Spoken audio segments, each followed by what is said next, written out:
My name is Joe Ross, and welcome to my channel. So in this episode, we're going to ask the question, do all atheists believe no gods exist? Now, that question is worded a little bit oddly, but it is worded specifically for the answer that I'm going to give. So I identify as an atheist, and I'd like to give more information on what that means. It might not be what you think it means. But first, let's clear up what a theist is, and that is just someone who believes in at least one God. So typically an atheist is viewed as the opposite of a theist. One written definition of the word atheist is a person who disbelieves or lacks belief in the existence of God or gods. So it seems straightforward, but there is a big difference between someone who lacks belief in a God and someone who disbelieves in gods. And that's an important distinction because I think theists believe that all atheists claim that the existence of a God is impossible. And it's on the contrary, most atheists don't claim that. So, to be clear, most atheists lack a belief in a God, meaning they just haven't seen enough evidence to believe in a God. There are staunch atheists, famously, for example, Richard Dawkins, who will go out of his way to claim that the belief in a God is ridiculous, and that gods just don't exist. And if someone like him believes that he has enough evidence to claim that no gods exist, I don't think that's true. I don't think you can have enough evidence to claim that. All you can say is that you have not seen enough evidence to believe in a God. So to answer that question, do atheists believe that no gods exist? The answer is not all of them, no. A lot of atheists will say they don't believe in one. And then there are those few that say they know enough to know that no gods exist. Those who merely lack belief in a God are sometimes called agnostic atheists. The word agnostic meaning they don't know.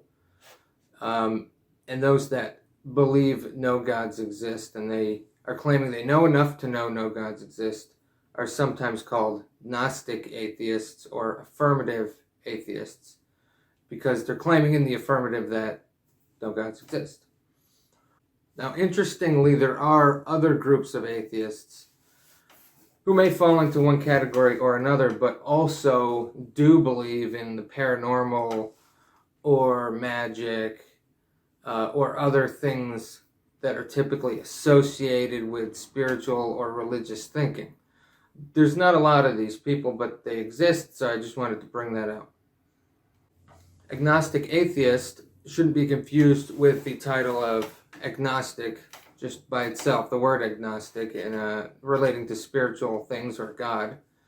That word has too complicated of a definition to try to break apart here, but basically, in society, when someone says agnostic, it means they don't know if God exists or not. And sometimes they'll claim that it is unknowable whether a God exists or not. I don't like the word agnostic. I used to identify as agnostic, but I think it's too vague, and it can include too many people.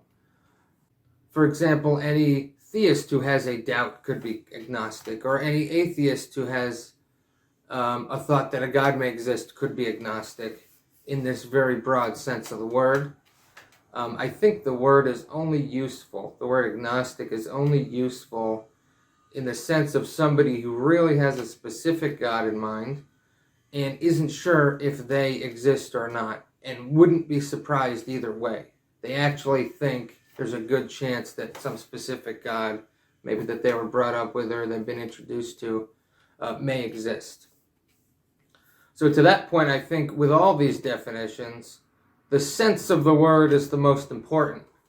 The problem is people use them differently in different conversations, but I think it comes down to how you live your life on a daily basis. So a theist lives their life as if a God exists and is interacting with their life, or is going to reward them when they die, cares what they do.